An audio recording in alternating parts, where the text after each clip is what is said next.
Victoria has some of the best fishing in Australia.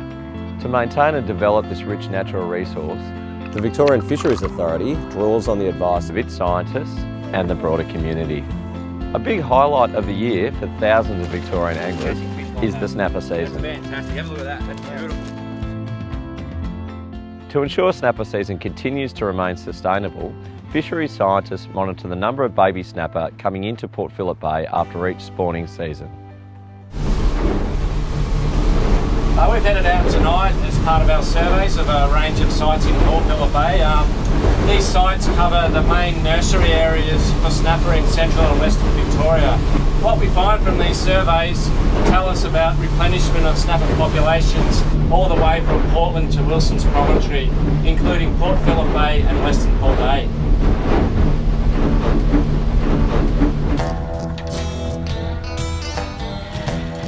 We come out at night to survey, as this is when the juvenile snapper are more effectively caught by our small trawl net. Over the last 23 years, fisheries scientists have built up an invaluable database that's allowed us to track long-term variation in the abundance of baby snapper, and has also shown us how variable the numbers are from year to year. Linking this data with other information gives us an understanding of what natural factors might be influencing these large fluctuations. One important factor we've learned about is the influence of the Yarra River flow, particularly during spring. This flow delivers critical nutrients that feed the food chain that supports the baby snapper larvae as they grow. Another critical factor is the seasonal water temperature dynamics. The eggs and larvae of snapper have strict temperature tolerances and do best between 18 and 22 degrees Celsius.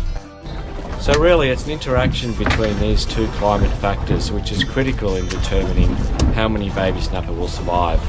So this little fella here is 26 centimetres length, and actually that means he's probably around about between 2 and 3 years of age. The snapper take about 3 to 4 years to reach the legal minimum size of 28 centimetres and approximately 6 years to reach 40 plus centimetres and enter the adult fishery. Survey results over the last decade suggest that the abundant baby snapper detected from 2008 to 2010 have now entered the adult fishery at 40 to 50 centimetres length. The fishery will be further boosted in the early 2020s following the highly successful spawning years of 2013 and 2014, which means that the long-term forecast for the fishery is highly encouraging.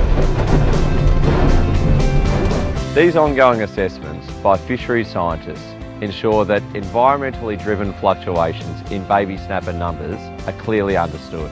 These results are then factored into the long-term sustainable management of Victoria's snapper fishery that is so important to so many Victorians.